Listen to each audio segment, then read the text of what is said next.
Selalu orang mengambil kesimpulan dari fakta. Contoh, sekarang kan perempuan bekerja, lalu kemudian dia beraktivitas, lalu muncul,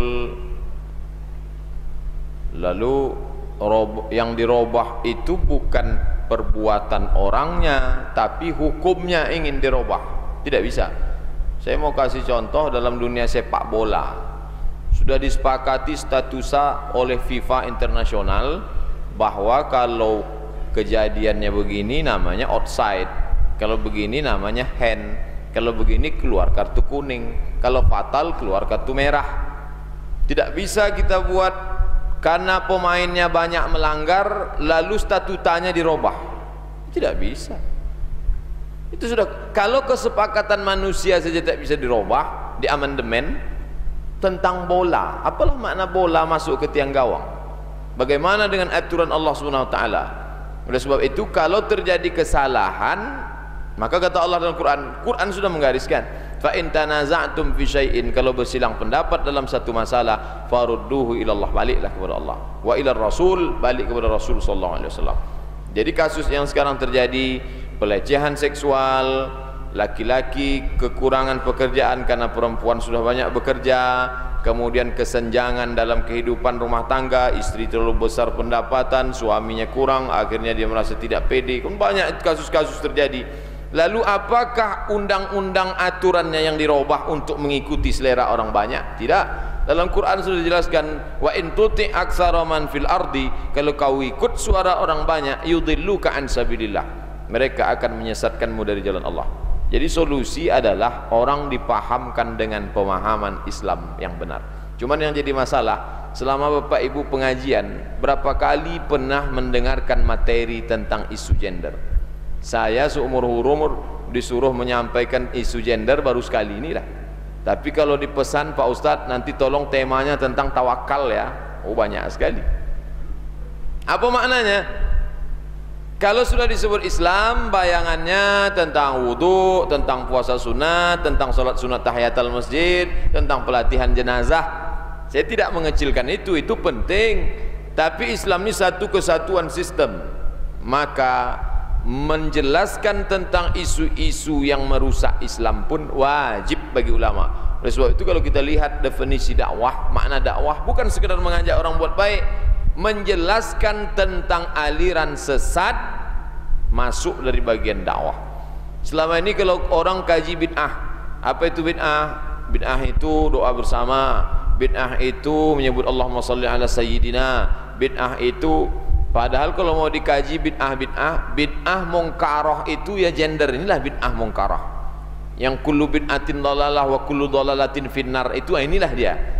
Karena ketika masuk dia dalam unsur keislaman, dan kita khawatir banyak orang sangat islami dalam ibadah tapi tidak islami dalam muamalah. Kenapa? Karena isu gender sudah menggerogoti masuk ke dalam isi kepalanya.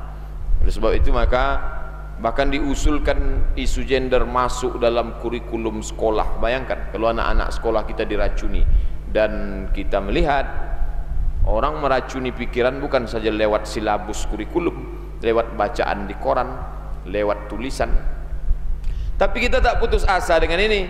Kalau ada orang mengatakan saya melihat perkembangan isu gender yang sudah masuk ke penguasa, masuk ke profesor doktor pun otaknya sudah masuk brainwashing, cuci otak. Tidak, kita tak pernah putus asa. Karena itu bukan dianggap sebagai melemahkan iman. Orang beriman menganggap itu sebagai tantangan. Nabi berhadapan macam-macam. Nabi Ibrahim berhadapan dengan Namruz, Nabi Musa berhadapan dengan Fir'aun, Nabi Muhammad SAW berhadapan dengan Abu Jahal, Abu Lahab, Abu Sufyan. Kita sekarang berhadapan dengan Abu gender, Abu demokrasi, Abu teokrasi, macam-macam. Itulah tantangannya. Kalau kita tak menganggap itu sebagai tantangan, kita down, akhirnya mungkin kita akan uzlah, masuk ke gua, bersemedi di bukit, putus asa. Tidak, kita menganggap itu sebagai tantangan. Kalau orang kafir saja begitu seriusnya mau masuk neraka, coba bayangkan. Kursus gender, buat LSM gender, dibuatkan seminar, masuk ke kampus-kampus untuk mensosialisasikan gender. Begitulah seriusnya dia untuk masuk neraka. Masa orang mau masuk surga baru sekali dua kali disampaikan patah semangat. Setan itu pun heran setan, yang ini kugoda untuk masuk neraka semangat, yang mau masuk surga ini malah cepat betul putus asanya. Nah, jadi kajian tentang ini tak hanya sekali, dan alhamdulillah remaja FSRMM sudah buat ini di radio, ada dialog di sekolah. Nah, ini untuk kalangan umum di masjid. Ini tak pernah henti. Kita mau ini juga ditulis di koran, ditulis ini. Alhamdulillah. Wallahu a'lam bishawab. Intinya balik kepada ajaran Islam, tapi ajaran Islam yang kafah, bukan ajaran Islam yang sifatnya ubudi, hanya ibadah-ibadah saja. Bukan pula ajaran Islamnya sifatnya akhlaki, hanya bersifat pada Islamic morality, moral, etika. Saya tak menafikan itu bagian dari Islam. Ibarat kalau dibuatlah Islam ini sebagai bangunan yang utuh, ada orang cuma ngurus tiangnya aja. Dia beli alat untuk membersihkan tiang, berkilat memang tiangnya, tapi lantainya kotor, atapnya tak bersih. Ini Islam bangunan utuh. Maka membersihkan Islam, bersihkan semuanya, termasuklah dari virus-virus. Dan salah satu virus yang menggerogoti umat ini, tak hanya laki-laki dan perempuan, semuanya kena. Tak hanya orang jahil, orang pintar pun kena virus isu bias gender. Bahayanya kita lihatlah sekarang. Sebutlah nanti, ini hari libur, sudah habis sore, Ahad minggu depan, Bapak Ibu, saudara-saudari, adik-adik, buat kertas kosong, tonton TV dari pagi sampai petang, catat berapa iklannya, 1, 2, 3, 4, berapa iklan yang tak pakai perempuan.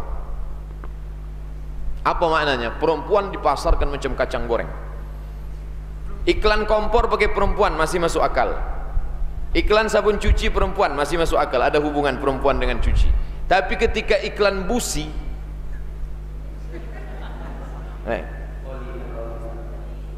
oli masih masuk akal juga lah, perempuan pakai oli. Busi yang di dalam mesin itu, coba bayangkan. Dan dia menjualkan busi itu pakai rok pendek. Apa hubungan hidupnya busi dengan rok pendek itu? Ini dari mana nih? Isu gender disetarakan perempuan. Oleh sebab itu, apa beda Islam dengan Barat memuliakan perempuan? Objeknya satu, ini perempuan. Bagaimana cara Islam dengan Barat memuliakan? Islam memuliakan perempuan dengan menutupnya, Barat memuliakan perempuan dengan membukanya. Maka dia buka, makin dibuka makin mulia.